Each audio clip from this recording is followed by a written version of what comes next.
Last class हम लोग discuss किए थे about CPU and it's component. Under component we already discuss about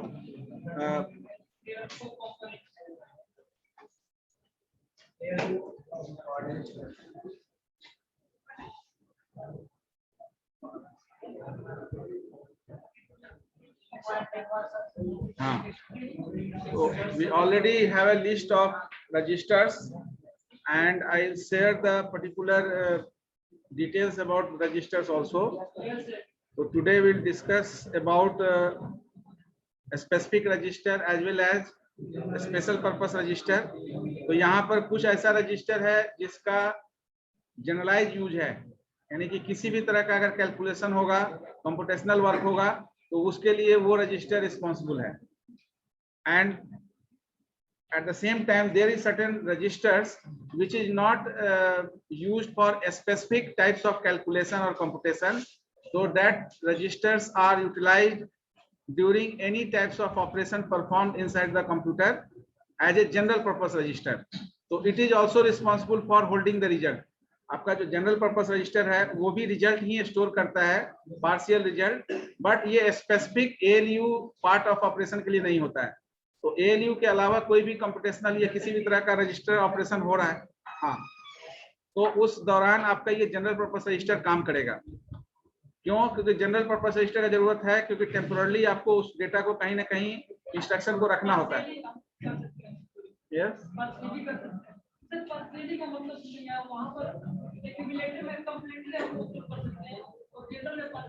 partially, intermediate, ठीक है ना, यू कैन से इनकम्प्लीट, इनएडिक्वेट, मतलब जो अभी कंप्लीट नहीं हुआ है, ऑल आर सेम. पार्शियल कहने का मतलब क्या है?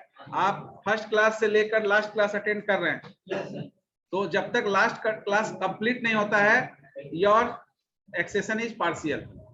तो आपका जो एक्सेशन हो रहा है ये पार्शियल है, फुल नहीं है.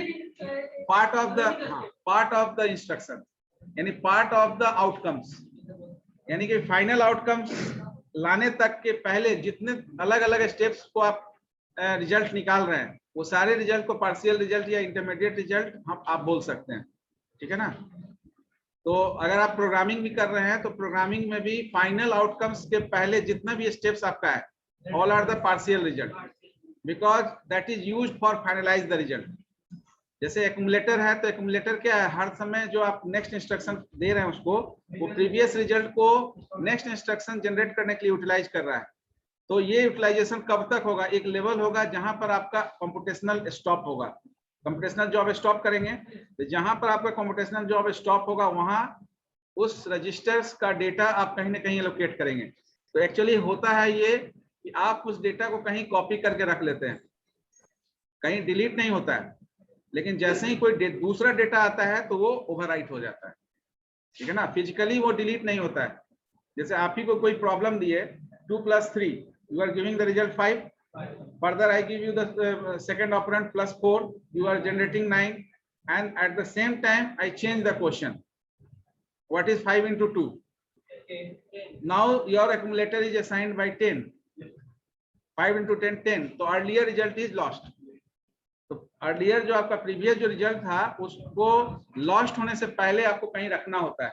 You want to save that result, so just you want to take a copy of that result. तो एक कॉपी उसका ले लेते हैं ताकि जब ओवरराइट हो तो उसका एक कॉपी आपके पास रहे. तो that for that reason your accumulator register is updated whenever the instruction will be change. जैसे इंस्ट्रक्शन चेंज होगा तो वो अपडेट होगा. इसका मतलब अर्लियर कोई भी डेटा वहां होगा वो ओवरराइट कर देगा उसको. तो पहले वाले डेटा को ओवरराइट होने से पहले आपको कहीं ना कहीं सेव करके रखना होता है. अगर नहीं सेव किए तो डेटा लॉस्ट हो गया. वही चीज आप अगर फाइल को अपडेट कर रहे हैं और फाइल को क्लोज कर दिए तो आपका एक ट्रिगर फायर होता है सेव करने के लिए. अगर उस ट्रिगर को आप डिस्कार्ड कर दिए, नहीं करना चाहते हैं सेव, तो क्या होगा? जिस स्टेट में रीलोकेट हुआ था उसी स्टेट में फिर वो फाइल आपका जाकर सेव रहेगा, यानी कि रीलोकेट हो जाएगा. आपका अपडेशन वहां पर नहीं हुआ. क्यों? क्योंकि आपने सेव नहीं किया, उसका सेशन आउट हुआ, उसके बाद आपका दूसरा डेटा आएगा, दूसरा डेटा से एलोकेट हो जाएगा रजिस्टर्स. अब ये जो रजिस्टर्स हैंडलिंग है इसमें जनरल पर्पस रजिस्टर यूज होता है, लेकिन कैलकुलेशन पॉइंट ऑफ व्यू से आपका एक्यूमुलेटर रजिस्टर यूज होता है. Now the accumulator register, first will discuss register. आपको पता है कि रजिस्टर का काम मेमोरी सेल एक टेम्पोरली डेटा को होल्ड करने के लिए होता है। अब यहाँ क्वेश्चन है कि what is the need of registers during instruction handling. तो during instruction handling your registers are the मतलब resource use as a resource to temporarily hold instruction as well as address, data instruction and address. So whatever data instruction or address you have, that is stored temporarily in the specific register, and on the basis of that register naming is mentioned here. तो आपका जो भी register का नाम दिया गया है उसी के हिसाब से दिया गया है। सबसे पहला इनिशियल जो रजिस्टर हम लोग यूज करते हैं that is the accumulator register. अब ये क्या है, अभी जो हम लोग डिस्कस कर रहे हैं, this is not for a specific microprocessor. This is generalized or you can say common register set of any computer.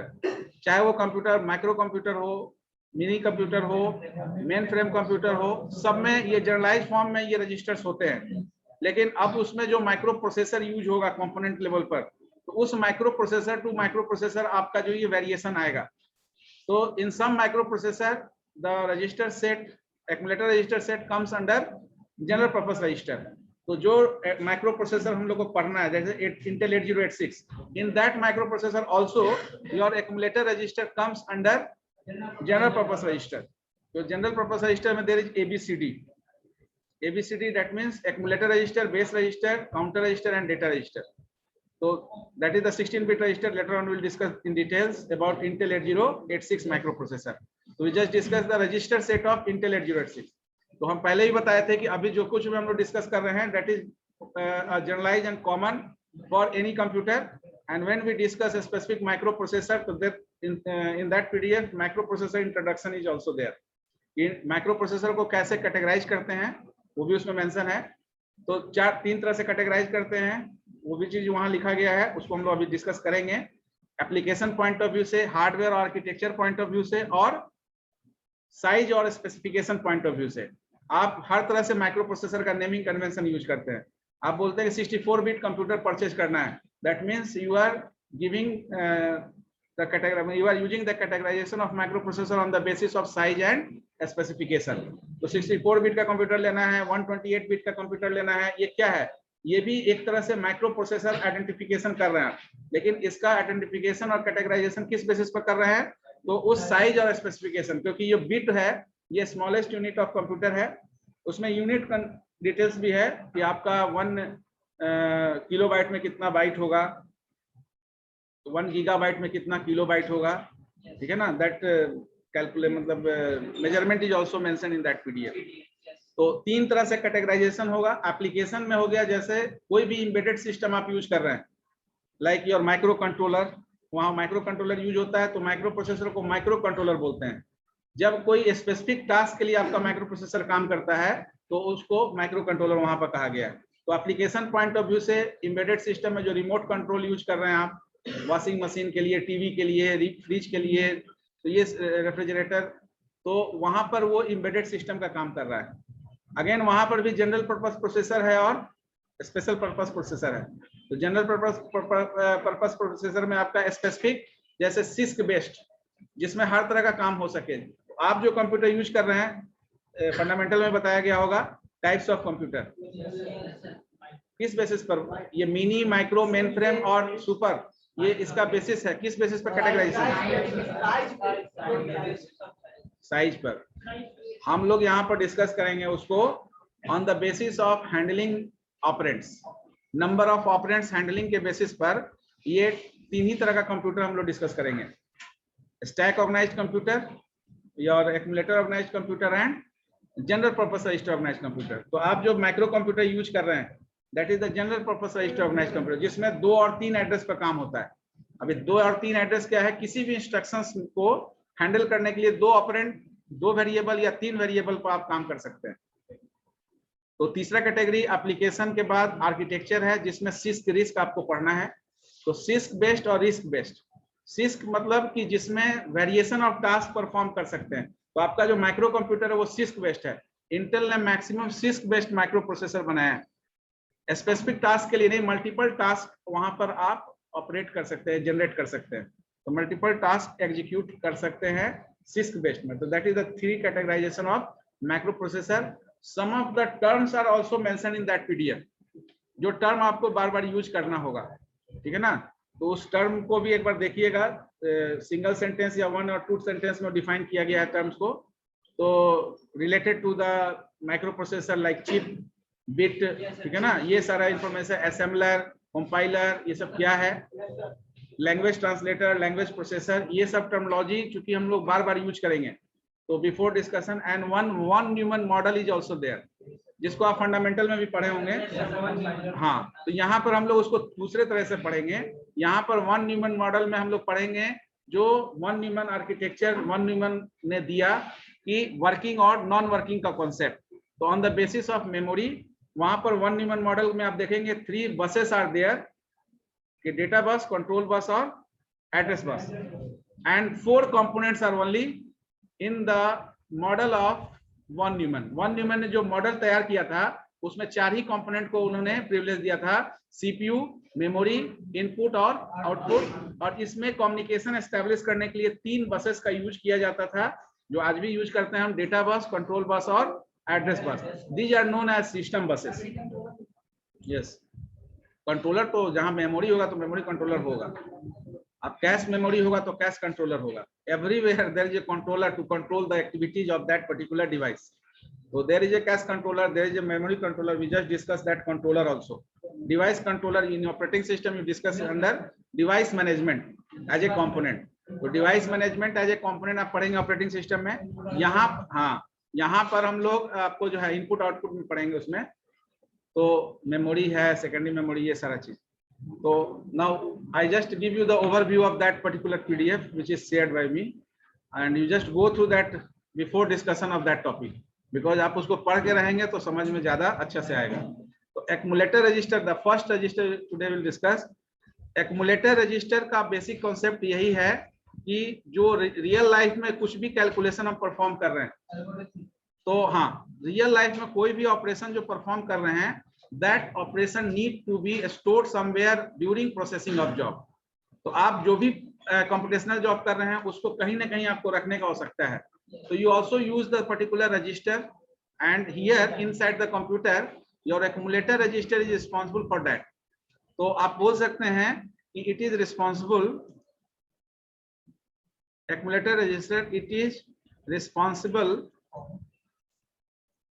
for, ठीक है ना, keeping intermediate,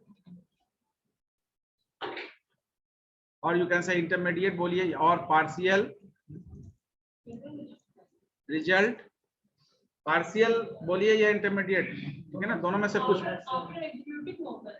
क्या नहीं, after execution, during execution. After execution हो गया तब तो आपका फाइनलाइज हो गया ऑब्जेक्टिव. जैसे अभी तुमको बता रहे हैं 5+4 क्या होगा, +4. अभी तो प्रोसेस चल रहा है. आफ्टर एग्जीक्यूटिंग कैसे बोलेंगे, आप कीप यूज कर रहे हैं ना उस लोकेशन को, यानी कि it is responsible for keeping intermediate और partial result during execution process. Execution process के दौरान ये स्टोर करता है रिजल्ट. तो अब आपका जो एक्यूमुलेटर रजिस्टर है, execution process, it is mainly used for ALU part of operation. यानी ALU part of operation जो परफॉर्म होता है उसके लिए यूज किया जाता है एक्यूमुलेटर रजिस्टर. तो अब क्या है कि एक्यूमुलेटर रजिस्टर आपका क्या है, ये this is the accumulator register. There is a ALU. We discussed that ALU also. We already discussed the ALU. ALU is used for arithmetical and logical operation. तो जो आपका ALU है, इस ALU में आगे आप पढ़ेंगे सेकेंड ईयर में, ये इसके अंदर बहुत सारा कॉम्बिनेशनल सर्किट्स होता है. We just discuss सर्किट्स, जो अरिथमेटिक सर्किट्स है, ये 2 तरह का हम लोग डिस्कस करेंगे. एक आपका होता है सीक्वेंशियल सर्किट और एक होता है कॉम्बिनेशनल सर्किट. गेट आप पढ़े होंगे, तो ये आपका combinational circuits are designed by logic gates. Yes, all the basic gates, universal gate and the additional some gates. Total 7 gates are there. ठीक है ना? तो एंड और नॉट बेसिक है, इससे बनाया गया नैंड और नॉर यूनिवर्सल। हाँ, नैंड और नॉर को बनाया गया कॉम्प्लेक्सिटी को रिड्यूस करने के लिए, यानी कि एंड और नॉट ये 3 गेट को कंसीडर करने से अच्छा है केवल नैंड या केवल नॉट से हम काम चलाएं। तो why it is universal gate? Because you can realize और design any basic gates by the help of NAND और नॉर गेट। तो that's why it is universal gate. आपके पास अगर नैंड गेट है तो you can design any circuit, कोई भी सर्किट आप डिजाइन कर सकते हैं, और अगर आपके पास नॉर गेट है तो नॉर गेट से भी कोई भी सर्किट आप डिजाइन कर सकते हैं, इसलिए इसको यूनिवर्सल गेट कहा गया है। तो कॉम्प्लेक्सिटी बोलेंगे, कॉम्प्लेक्सिटी रिड्यूस कैसे हुआ? तो आप जब मल्टीपल गेट्स को अरेंज करेंगे उसको, उससे आसान होगा आपको एक ही गेट को मल्टीपल गेट्स को अरेंज करने के लिए इस्तेमाल करना। तो आपको एक ही गेट कंसीडर करना होगा and you have to represent different gates by the help of the same gates, and there is a sequential circuit which is designed by the flip flop. अब यहाँ क्या है, सीक्वेंशियल सर्किट और combinational circuit, ये 2 circuit है। इस 2 circuit में आपका जो सीक्वेंशियल सर्किट है इसको करंट आउटपुट जनरेट करने के लिए प्रीवियस आउटपुट का भी जरूरत पड़ता है। जैसे for example, if you want to allocate in this classroom, then first of all you have to check out whether the door is locked or unlocked. If you want to change the channel by the remote control of the TV, then first of all your TV must be on.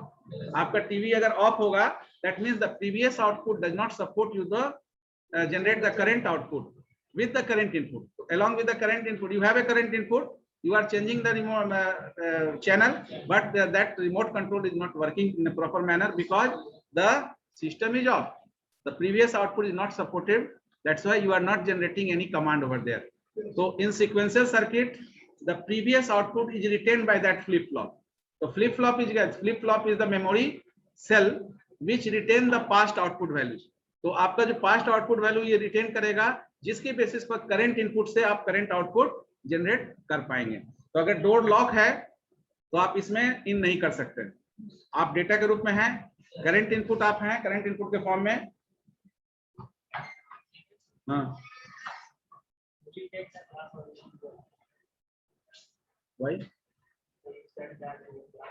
You just do the preparation work and in the meantime I just. Sir, what about the master? एक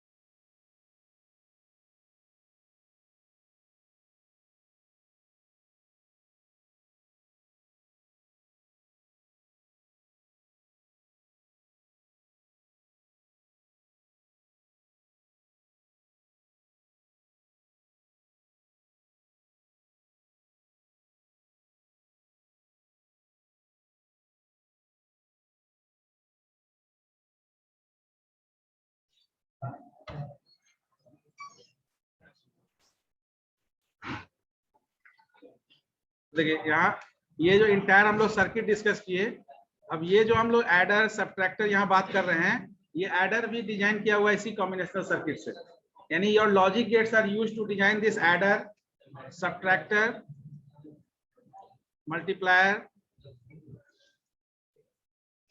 divide. अब ये ALU पूरा section, ALU में there is some complementary section also, we are including only the arithmetical part. तो this arithmetical part is designed by the help of this combinational circuits. All logic gates are used to design that circuit. तो ऐसा नहीं है कि इसमें adder कोई ऐसा कोई चीज होगा जिसमें कोई इनपुट ले लेता हो काम हो जाता होगा, उसमें भी वो एडर भी आपका 0-1 पर काम करता है। तो यू ऑलवेज आपको एक कंसीडर, आपके माइंड में कंसीडर करके रखना है कि आपका कोई भी ऑपरेशन कंप्यूटर में 0-1 के फॉर्म में ही होता है। हाँ, तो whatever input you are giving to the computer, that input is not directly utilized by the computer. That information is converted into 0-1 form, and for that in fundamental you just go through that various architecture on the basis of which the computer is designed. So there is various format, like a standard format like ASCII, BCDIC जो हम लोग discuss करेंगे, EBCDIC, yes, ये जो आपका है various coding pattern है जिसके बेसिस पर ये कोड कन्वर्जन होता है। यानी आप जो इंग्लिश लाइक लैंग्वेज में देते हैं डेटा, उसका 0-1 में कन्वर्जन इसी ASCII like yes ASCII 7 is there, ASCII 8 is there, यानी 7 means 7 bit coding pattern, 8 means 8 bit coding pattern. अब इस 7 और 8 बिट में आपका 4 बिट तो रिजर्व है, यानी कि 7 बिट में और 8 बिट में 4 बिट आपका जो है वो रिजर्व है डेटा बिट के लिए, डिजिट बिट के लिए, और साथ में 3 बिट, हाँ, यानी there is a zone bit and there is a digit bit.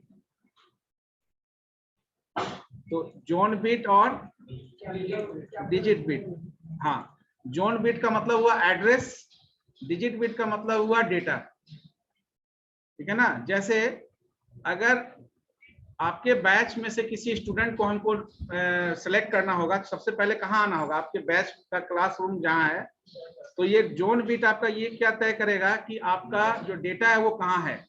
अगर यहाँ 10 कमरा है तो 10 कमरा में अलग अलग बैचेज का क्लास चल रहा होगा, तो आपके बैच का जिस क्लासरूम में क्लास चल रहा है उस बैच में जाने पर आपके बैच का स्टूडेंट मिलेगा। तो ये जोन बिट ये तय करेगा, जोन बिट किसी कैरेक्टर ग्रुप का सेट होता है, तो ये जोन बिट तय करेगा कि आपका जो डेटा है वो किस रूम में है, और डिजिट बिट ये तय करेगा कि उस रूम में कौन सा डेटा, यानी आपके रूम में आपके क्लास में मान लेते हैं 100 स्टूडेंट हैं, ठीक है ना, हमको 70 नंबर रोल नंबर जिसका हमने रीनेमिंग किया है उसको सेलेक्ट करना है, ऑनलाइन हो चाहे ऑफलाइन किसी भी तरह से, उसको सेलेक्ट करके उसको कुछ असाइनमेंट देना है। तो अब वो 70 के लिए हमको सबसे पहले कहाँ जाना पड़ेगा, इस क्लासरूम में आना पड़ेगा, क्लासरूम में इंटर करना पड़ेगा, फिर उस क्लासरूम से हम किसी तरह का कमांड जनरेट कर पाएंगे। तो ये जोन बिट हमेशा फिक्स रहेगा, डिजिट बिट चेंज होगा, क्योंकि क्लासरूम आपका फिक्स है, क्लासरूम में आने के बाद डेटा अलग अलग हो सकता है। तो ये जोन बिट, हाँ, ये किसी भी ASCII, BCDIC, EBCDIC कोई भी कैरेक्टर पैटर्न जब कन्वर्जन फैक्टर काम करता है, क्योंकि आपका कीबोर्ड इनकोड करता है, मॉनिटर डिकोड करता है, तो इनकोडिंग डिकोडिंग कंटिन्यूअसली चलता है, क्योंकि जब कीबोर्ड से आप डेटा देंगे इंग्लिश लैंग्वेज में तो वो 0-1 में कन्वर्ट होगा, जब 0-1 में कन्वर्ट होगा तो वो 0-1 प्रोसेसिंग होगा, फिर वो प्रोसेसिंग करने के बाद 0-1 के फॉर्म में ही मॉनिटर को मिलेगा। अगर 0-1 के फॉर्म में डिस्प्ले करा देगा तो you can not recognize that data, that's why that data must be converted into equivalent character set. तो जैसे इनकोड हुआ फिर उसको डिकोड भी करना पड़ेगा, तो डिकोड होगा, और जो हम देख पा रहे हैं वो डिकोडिंग फैक्टर है, ठीक है ना, डिकोडेड डेटा है। तो हमेशा हम यूज करते हैं इंग्लिश लैंग्वेज, देखते भी है इंग्लिश लैंग्वेज, बट बैकग्राउंड में प्रोसेसिंग 0-1 पर होता है, यानी your each and every data is process inside the computer in the form of क्या, एवरीथिंग। ये राइट कैसे हो रहा है, इनपुट डिवाइस से हो रहा है ना, we are connecting that device. अगर इसको डिटैच कर दें कुछ नहीं होगा, यहाँ जो लिख रहे हैं ये यहाँ से अगर USB पोर्ट से इसको डिटैच कर दें यहाँ कुछ होगा, नहीं होगा। अब देखिए कुछ हो रहा है, हम तो पूरा लिख रहे हैं, लिखने की पूरा कोशिश कर रहे हैं, एवरीथिंग। इस डिवाइस से कन्वर्जन हो रहा है ना, हम इस डिवाइस पर लिख रहे हैं ना, ये आपका रिसोर्स है, ऑब्वियसली आप उसको देख पा रहे हैं वहां पर, ठीक है ना, एवरीथिंग। तो आप उसी चीज को देख पा रहे हैं जो यहाँ से इनपुट कर रहे हैं, जो यहाँ से इनपुट कर रहे हैं उसका भी कोडिंग हो रहा है, ठीक है। तो अब ALU सेक्शन में आप देखेंगे, ALU में वेरियस फैक्टर है, तो ALU में एडर है, सब्ट्रैक्टर है, मल्टीप्लायर, ये सारे अरिथमेटिकल ऑपरेशन है। तो एक्यूमुलेटर रजिस्टर का काम क्या है कि जो भी ऑपरेशन आप कर रहे हैं इंस्ट्रक्शंस में, वो सारे डेटा को ये एक्यूमुलेटर रजिस्टर स्टोर करके रखेगा। लेकिन इसको यह नहीं समझना है कि एग्जीक्यूशन के बाद, ड्यूरिंग एग्जीक्यूशन, ड्यूरिंग कहना जरूरी है, इसलिए आपका जो एक्यूमुलेटर है वो ड्यूरिंग एग्जीक्यूशन प्रोसेस आपका पार्शियल रिजल्ट को रखता है। एग्जीक्यूशन के बाद तो आपको रिजल्ट का जरूरत नहीं, आप तो क्लोज कर देंगे, एग्जीक्यूशन के बाद तो आप क्लोज कर देंगे, तो क्लोज कर देंगे तो उसके बाद आपको कहीं रखने का जरूरत है नहीं। अगर आप सेव किए होंगे तो सेव होगा उसका कॉपी, अदरवाइज नेक्स्ट इंस्ट्रक्शन के बाद वो ओवरराइट हो जाएगा। तो ये एक्यूमुलेटर रजिस्टर जो है ये फंक्शनिंग करता है। अब यहाँ पर आप किसी तरह का ऑपरेशन कर रहे हैं, like for example if you have to find out the sum of 5 number, ठीक है ना, to find out sum of 5 5 नहीं, फर्स्ट 5 कर दीजिए। Sum of first 5 natural number. अब ये फर्स्ट 5 नेचुरल नंबर के लिए अब आपको दो तरह का वेरिएबल लेना पड़ता है। प्रोग्रामिंग क्यूबेसिक में शुरू नहीं हुआ अभी ना।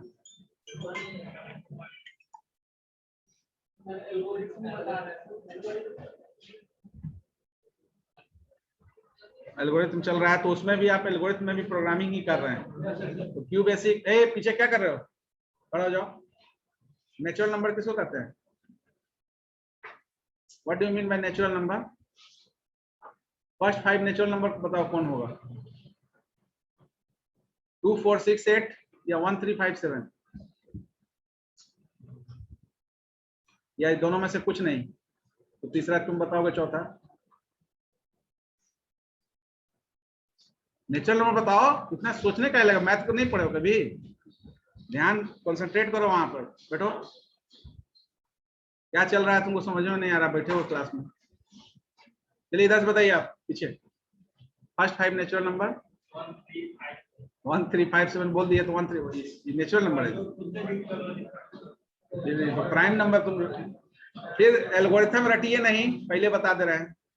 कोई भी फॉर्मूला रटिए नहीं। नेचुरल नंबर जानते थे ना, प्राकृतिक संख्या, उसी को बताइए। सम संख्या विषम संख्या नहीं पूछ रहे हैं। फर्स्ट 5 नेचुरल नंबर क्या होगा? प्राकृतिक संख्या पढ़े हैं ना? कौन होगा बताओ? 1 3 5 7 तो है, लेकिन 1 3 5 7 का और भी रिप्रेजेंटेशन, और भी उसका स्पेशलाइजेशन है। 1 3 5 7 आपका ऑड नंबर भी है। नेचुरल नंबर में फर्स्ट 5, तो उसमें स्किप काहे कर रहे हैं आप? नंबर को डिजिट स्किप काहे कर रहे हैं? 1 3 5 7 बोलिए या 2 4 6 8 बोलिए, तो स्किप कर रहे हैं आप नंबर। बताइए, अभी भी आप बताइए, हिंट दे दिए। 0 भी होगा? 0 तो नहीं होगा नेचुरल नंबर। अभी इसको पूर्ण संख्या और प्राकृतिक संख्या ये सब तो पढ़े होंगे आप, सब भूल गए। बैठ जाइए। 1 2 3 4 5 आपका फर्स्ट 5 नेचुरल नंबर है। तो ये फर्स्ट 5 नेचुरल नंबर को एक्युमुलेट करना है। अब एक्युमुलेट करना है तो अब ये जो प्रोसेस है इसमें एक्युमुलेटर का जरूरत होगा। As far as the name is concerned, accumulator register, it is used for accumulating the data. Data को एक्युमुलेट करना है, ठीक है ना? अभी आपसे पूछ दिया जाए कि इस क्लासरूम में कितने ऑफलाइन स्टूडेंट बैठे हैं, किसी से? केशव कुमार, बिना काउंटे किए बता दिए। मतलब कभी काउंट किया होगा, अभी बता दिए। तो ये काउंट करके आप बताएं। अब इस काउंटिंग प्रोसेस में क्या हुआ? हर डेटा को विजिट करना पड़ा। अब ये क्या हुआ? That is the part of accumulation. तो आपको बताया गया कि काउंट, ये असाइनमेंट दे दिया कि काउंट ऑल ऑफलाइन स्टूडेंट। तो यू आर जनरेटिंग 37। तो वहां पर आपने क्या यूज किया होगा? काउंटर यूज किया होगा या एक्युमुलेटर यूज किया होगा इस फाइनल रिजल्ट को निकालने के लिए? हाँ। अब यहाँ पर दो तरह का वेरिएबल यूज होता है। एक होता है आपका काउंटर और एक होता है, इसको आप एल्गोरिथम में लिख रहे होंगे। आप जब if else control structure use कर रहे हैं ना, तो आप तो इसको यूज कर लिए होंगे, लूप यूज कर लिए, लूप कंट्रोल। ठीक है, ठीक है। कंडीशनल भी कंट्रोल स्ट्रक्चर है। तो एक कंट्रोल स्ट्रक्चर आप पढ़ रहे हैं, डिसीजन कंट्रोल पढ़ रहे हैं, फिर उसके बाद लूप कंट्रोल पढ़िएगा, ठीक है? तो काउंटर का मतलब होता है काउंटिंग और एक्युमुलेटर का मतलब होता है, तो काउंटर, हाँ, counter always need certain constant value. Counter को क्या है? वेरिएबल के साथ कांस्टेंट का जरूरत पड़ेगा। यानी कि जैसे अगर आप कोई काउंटर वेरिएबल आई लेते हैं तो आपको कितनी बार काउंट करना है? इसमें फर्स्ट 5 नेचुरल नंबर को 5 बार काउंट करना है। तो ये 5 बार काउंट करने के लिए आप हर बार एक बढ़ाएंगे। आप मॉडिफिकेशन भी किए होंगे उसमें, i = i + 1 या i = i + 1 के अलावा कस्टमाइज भी कर सकते हैं। i = i + 2, i + 3, i - भी कर सकते हैं। एक हुआ कि फिक्स्ड हो गया, i - या i ++ में इंक्रीमेंट या डिक्रीमेंट हमेशा 1 से होगा। लेकिन ऐसा भी हो सकता है कि आप इंक्रीमेंट 2 से करना चाहते हैं, 5 से करना चाहते हैं, ठीक है ना, 3 से करना चाहते हैं इंक्रीमेंट, तो वहां क्या लिखेंगे? i = i + 3, i + 4, i = i - 3, i - 4। तो ये this is the customization of that counter variable. By default I minus minus I plus plus, that means एक इंक्रीमेंट एक डिक्रीमेंट. तो काउंटर में क्या है कि counter always use variable with constant, यानी वेरिएबल के साथ कांस्टेंट इसको जरूरत है, but accumulator always use variable and again variable, only variable. हाँ, there is no constant terminology here. तो अब यहाँ पर बोलेंगे कि फर्स्ट 5 नेचुरल नंबर में आपका जो है ये तो कांस्टेंट वैल्यू है, एक्यूमुलेट कर रहा है, लेकिन ये कांस्टेंट वैल्यू नहीं है. आप वैल्यू फिक्स कर दिए 1 2 3 4 5, लेकिन हर बार वैल्यू चेंज हो रहा है. आपका कांस्टेंट वैल्यू तब होगा जब i इक्वल टू i+1 करेंगे, तो i का वैल्यू हमेशा 1 से बढ़ेगा, वहां पर 2 नहीं होगा. अगर i इक्वल टू i+2 करेंगे तो हमेशा 2 से बढ़ेगा. तो 2 कांस्टेंट हो गया, 1 कांस्टेंट हो गया. लेकिन यहाँ पर 1 से लेकर 5 तक का नेचुरल नंबर आपका कांस्टेंट वैल्यू में वेरिएबल में आएगा. तो पहली बार 1 आएगा, फिर 2 आएगा, फिर 3 आएगा. तो जो काउंटर वेरिएबल यूज करेंगे इसके लिए फर्स्ट 5 नेचुरल नंबर के लिए एल्गोरिथम लिखे होंगे आप? एल्गोरिथम नहीं लिखे हो जी? लिखे होंगे. तो एल्गोरिथम लिखे होंगे तो उसमें एक काउंटर वेरिएबल i लिए होंगे, इसको इनिशियलाइज किए होंगे 1 से. एक एक्यूमुलेटर वेरिएबल s लिए होंगे. सम ऑफ 5 नेचुरल नंबर करना है, इसको इनिशियलाइज किससे किए हैं? आते हैं. तो for i is equal to, ठीक है ना,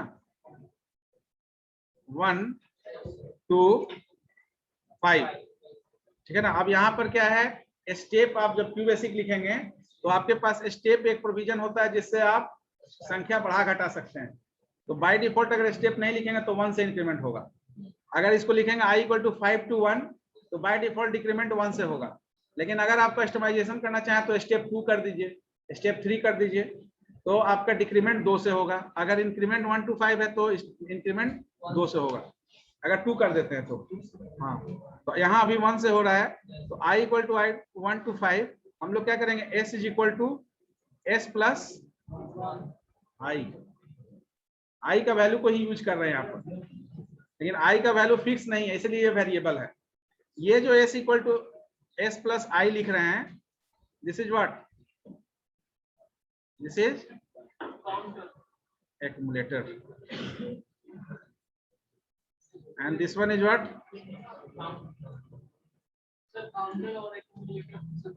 बता रहे हैं.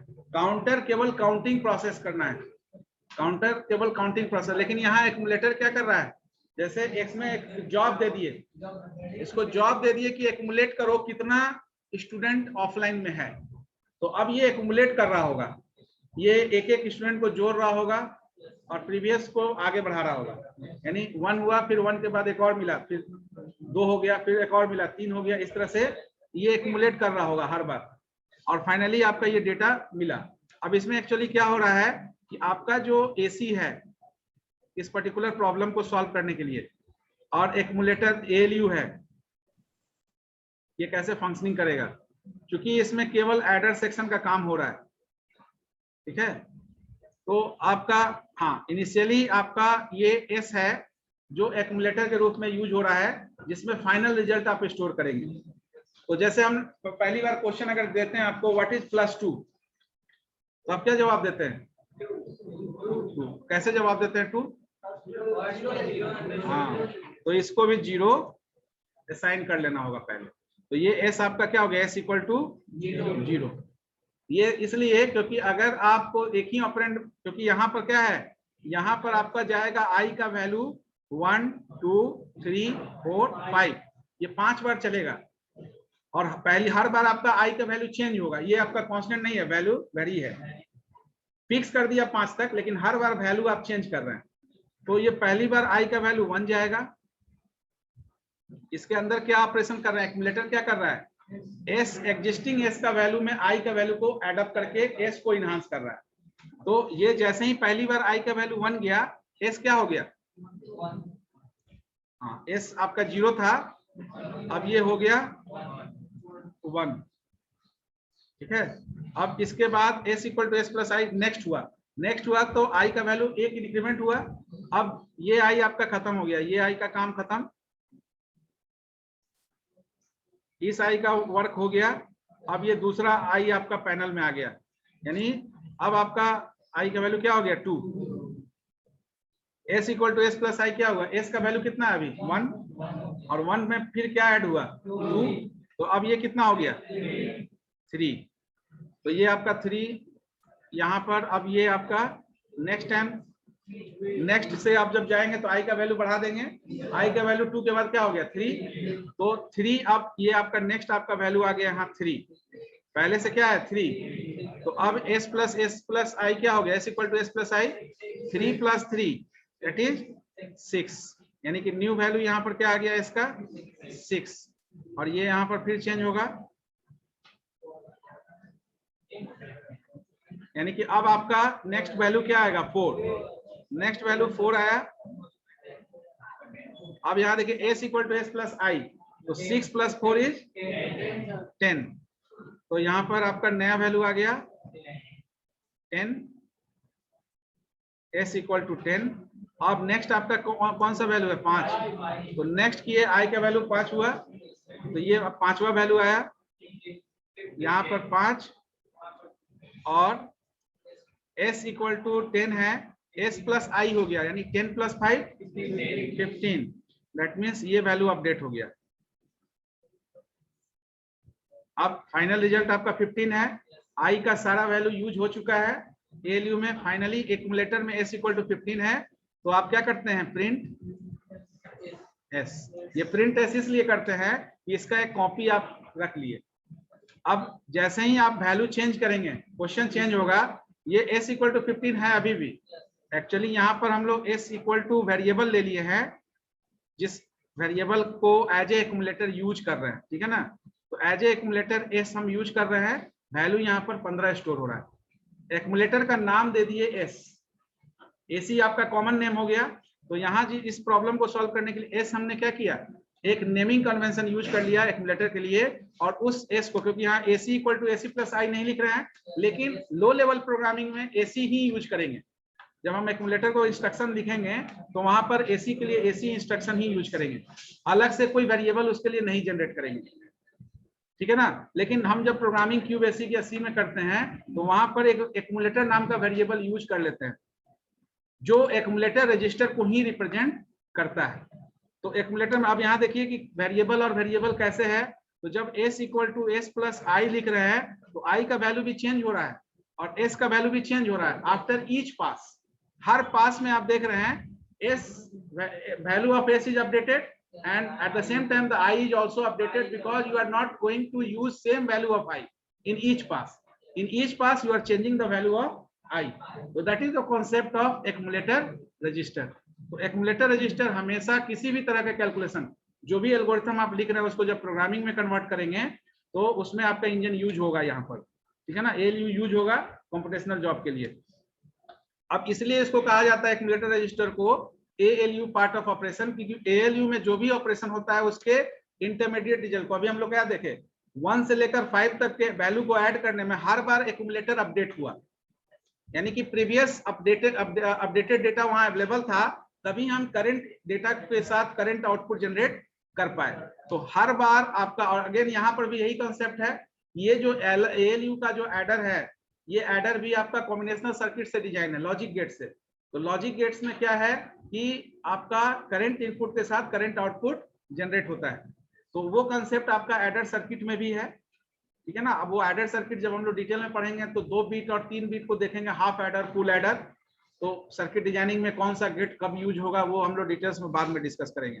तो I think that the concept of accumulator register is clear to you, what is the functioning of accumulator register inside the computer, and whenever you are doing programming also, जब आप programming करते हैं by using that accumulator variable you are doing the same. आप accumulator register कहीं काम करते हैं, नाम देते हैं accumulator variable, counter variable just for counting purpose, so that is the concept of accumulator register inside the computer. Next is the general purpose register. Details are available in that PDF, you just go through that one. General purpose register, अब ये general purpose register क्या है, general purpose register is basically used for the same region as it is similar to the accumulator register, but it is not utilized for only ALU part of operation. Other than ALU part of operation, जो भी हमारा computer में operation activate होता है, वो सारे के intermediate या पार्शियल रिजल्ट के लिए हम जनरल पर्पस रजिस्टर यूज करते हैं। यानी जनरल पर्पस रजिस्टर को आप ऐसा बोल सकते हैं, किसी भी तरह का कोई भी कंप्यूटेशनल, लाइक एफपीयू में भी आप कंप्यूटेशन करेंगे तो उसमें आपको जनरल पर्पस रजिस्टर्स यूज किया जाएगा, इसलिए क्योंकि कोई भी कैलकुलेशन होगा जब तक वो फाइनलाइज नहीं होता है उसको कहीं ना कहीं टेम्पोररी रखना होगा। तो various general purpose registers are used which is varied computer to computer.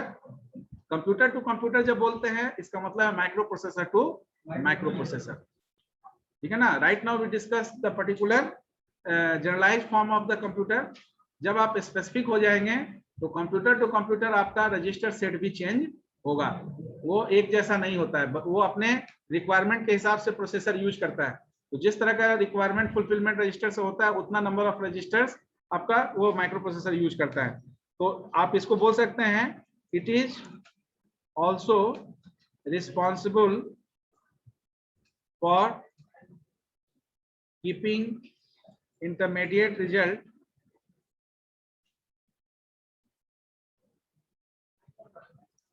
of an instruction during execution process, ठीक है ना। तो other than ALU, whatever computational job you have inside the computer, that should be stored temporarily in any general purpose registers. Now after general purpose register we discuss the special purpose register। हाँ बोलिए।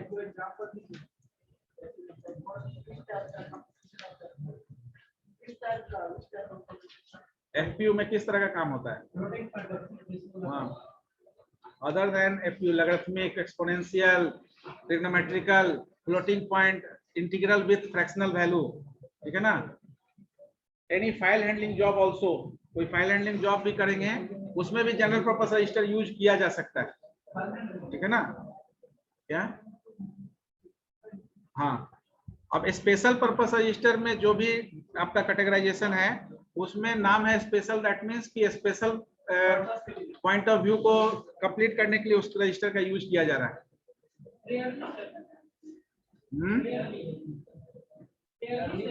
Rarely, क्यों rare case में? हर case में use होगा।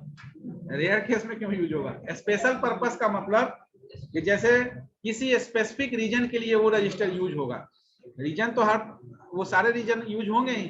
जैसे ही process create होगा तो various reason create हो जाता है, ठीक है ना। जब तक प्रोसेस क्रिएशन नहीं होता तब तक रीजन नहीं होता है।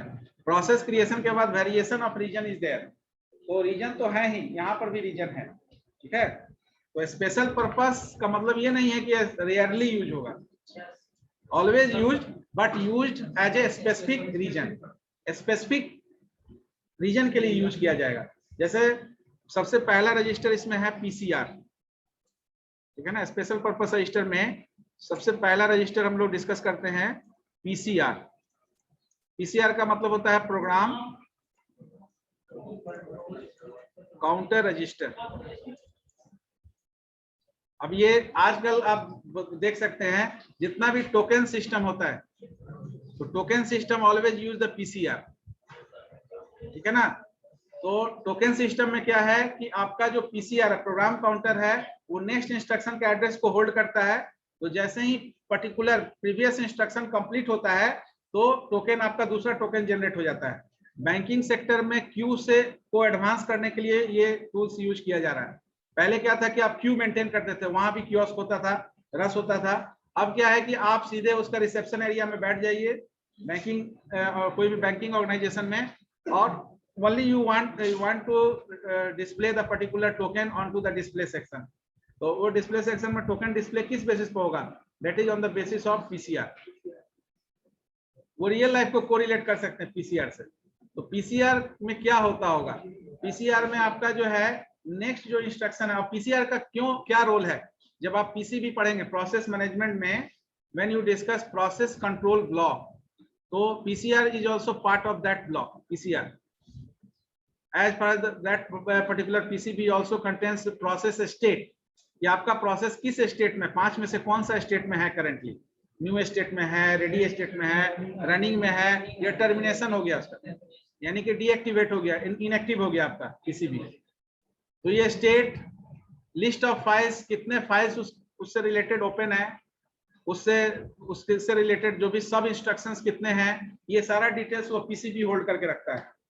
तो आपका जो पीसीआर है वो क्या करेगा, पीसीआर आपका जो है, अब मान लेते हैं किसी फाइल प्रोसेस के अंदर भी बहुत सारा प्रोसेस हो सकता है, सब प्रोसेसेस, तो उसके लिए स्टैक पॉइंटर हम लोग डिस्कस करेंगे। पीसीआर क्या काम करता है, पीसीआर सीपीयू को बिजी रखता है। PCR just make your computer pipeline, there is a concept, फिर हम लोग डिस्कस करेंगे। कंप्यूटर भी जो है वो पाइपलाइन एंड नॉन पाइपलाइन, दो तरह का कंप्यूटर होता है। Pipeline computer, that means your processing is pipeline, ठीक है ना। अब यहाँ पाइपलाइन का कॉन्सेप्ट क्या है कि अगर पीसीआर प्रीवियस इंस्ट्रक्शंस को एग्जीक्यूट होने का वेट करेगा कि तब हम दूसरे इंस्ट्रक्शन, नेक्स्ट इंस्ट्रक्शन को रखेंगे एड्रेस को, तब आपका सीपीयू आइडल स्टेट में चला जाएगा। जैसे ही करंट इंस्ट्रक्शन एग्जीक्यूट होगा और उसको इमीडिएट इंस्ट्रक्शंस का एड्रेस नहीं मिलेगा पीसीआर से, तो क्या होगा, सीपीयू वेट करेगा इंस्ट्रक्शंस को आने का। तो पीसीआर आप सिंपली बोल सकते हैं, it keeps address of the next instruction to be executed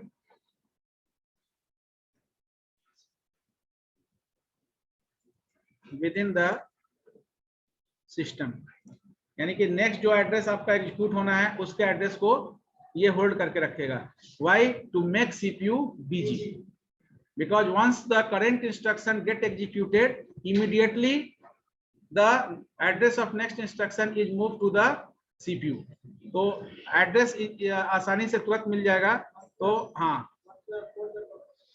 हाँ, और ये ऑटोमेटिकली इंक्रीमेंटेड होता है। जैसे अब 37 लोग आप बताए, इस 37 लोगों को हम बता देते हैं यहाँ ये दिस इज द पीसीआर, ठीक है ना, एक पॉइंट बना देते हैं पीसीआर। तो हर किसी को ये ध्यान रखना होगा कि वो जोन आपका कब खाली हो रहा है।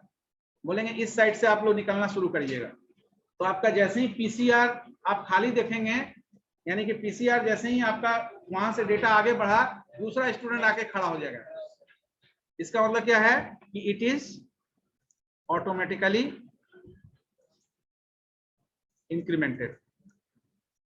तो incrementation occur in the PCR automatically. तो अगर 37 स्टूडेंट को निकालना होगा तो यहाँ पर प्रोसेस मान लीजिए 37, तो हर बार आपका पीसीआर क्या है, वो स्टेटस चेंज करेगा। तो हर बार एक नया डेटा आएगा, वो डेटा जैसे आगे बढ़ेगा दूसरा डेटा, ये दूसरा डेटा सीपीयू को बिजी रखने के लिए है। ये जो प्रोसेस ये टू बी कंटिन्यूड रहे, क्योंकि अगर ये पीसीआर जोन को नहीं क्रिएट करेंगे तो हो सकता है कि it will take some time to finalize the process, ठीक है ना। हर कोई सोचेगा कि अब कौन जाएगा, या एक पर्टिकुलर क्राइटेरिया कि अब कैसे जाना है। तो आप जितना देर सोचेंगे उतना देर तो सीपीयू आइडल स्टेट में चला गया, उसको कोई काम नहीं है। तो it is automatically incremented, not decremented, always incremented. तो इंक्रीमेंट हमेशा इसमें नया डेटा आएगा जब तक कि आपका डेटा अवेलेबल होगा, इंस्ट्रक्शन अवेलेबल होगा, ठीक है। तो you just go through that special purpose register, पूरा एक बार पढ़ के आइएगा, ठीक है ना। PCR stack pointer, we just have a concept of stack and pointer also, ठीक है ना। स्टैक का क्या कांसेप्ट हम लोग डिस्कस करेंगे, एक बार पढ़िएगा, ज्यादा समझ में आएगा। पॉइंटर का क्या कांसेप्ट है, पॉइंटर आप यूज कर रहे हैं, मेन कांसेप्ट क्या है, टू परफॉर्म रिट्रीवल ऑपरेशन। तो स्टैक आपका रिसोर्स एलोकेटर है, और उस रिसोर्स एलोकेटर से पॉइंटर को आप डेटा को एक एक करके बाहर लेते हैं एक्सेशन पॉइंट ऑफ व्यू से। There is a status flag register also third. तो status flag register, you are also keeping the status of each instruction. आप हर इंस्ट्रक्शंस का स्टेटस रखते हैं, अगर नहीं रखते तो आप जवाब नहीं देते। आप बोलते हैं 9 + 4 कितना है जी, 9 + 4 13 एंड -25, 13 के बाद -25, that means you are preceding the value with minus sign, that means the sign flag is on, The status flag register is one bit information, एक बिट का इंफॉर्मेशन ये रखता है और बाय डिफॉल्ट सारा स्टेटस फ्लैग ऑफ रहता है। आपका भी स्टेटस फ्लैग ऑफ है यानी कि 0 से इनिशियलाइज है। जैसे ही कोई स्टेटस ऑन होता है वो 0 1 से रिप्लेस कर जाता है। तो स्टेटस फ्लैग रजिस्टर जो microprocessor to microprocessor vary करेगा। यहाँ पर 3-4 हम लोग डिस्कस करेंगे जो कॉमन आपका स्टेटस फ्लैग है, हर कंप्यूटर यूज करता है। जैसे साइन फ्लैग पॉजिटिव नेगेटिव के लिए, जीरो फ्लैग जब भी कोई रिजल्ट 0 आएगा आप 0 बोलते हैं, जीरो फ्लैग ऑन होता है, ठीक है ना। आपका ऑपरेशन जो परफॉर्म करता है जैसे 27 प्लस 29 तो 7 प्लस ऐसा लिखते हैं, ऐसा लिखते हैं तो बहुत ज्यादा हो जाता है जी।